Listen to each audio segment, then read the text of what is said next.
সুপ্রিয় দর্শক শ্রোতা, আপনারা সবাই জানেন যে আজকে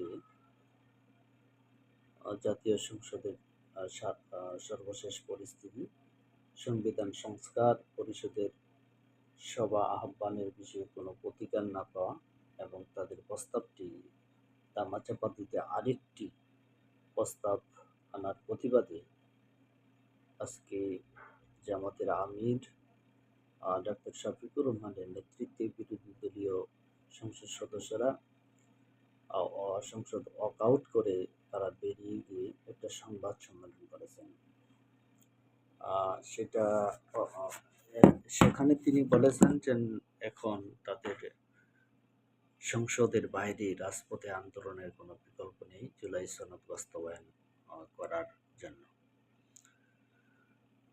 সম্মানিত দর্শক শ্রোতা, বেশ কিছুদিন ধরেই সংসদ অধিবেশন চলার পর থেকেই আমরা লক্ষ্য করছি এবং এর আগেও আমরা বিভিন্ন সময় সরকার দলীয় নেতাদের বক্তব্যে এবং মন্ত্রীদের বক্তব্যে মানুষ অনেকটাই সুস্পষ্ট হয়ে উঠেছে যে তারা বর্তমান সরকার জুলাই সনদকে তারা বাস্তবায়ন করতে চাচ্ছে না। তারা আংশিকভাবে সেটা তাদের যেগুলি আহ, জন্য সুবিধাজনক সেগুলি গ্রহণ করে, অন্যগুলি তারা বাদ দিয়ে একটা সংবিধান গোঁজামিলের একটা সংবিধান সংশোধন করার চেষ্টা করছে। এই ক্ষেত্রে সংসদের বিরোধী দলীয়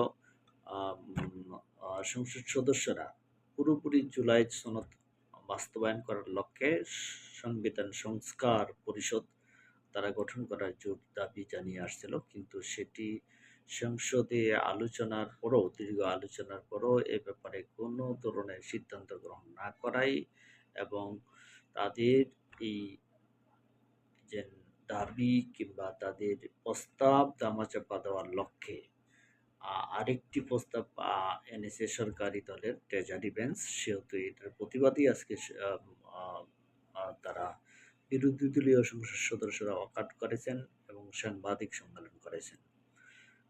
আমরা সংসদে যেভাবে লক্ষ্য করছি যে সরকার দলীয় সংসদ সদস্যদের বক্তব্য, মন্ত্রী এমপিদের বক্তব্য, সেটা বলা যায় যে না, বাংলাদেশে আরেকটি ফ্যাসিবাদ কায়েম করার লক্ষ্যেই তারা এগিয়ে যাচ্ছে।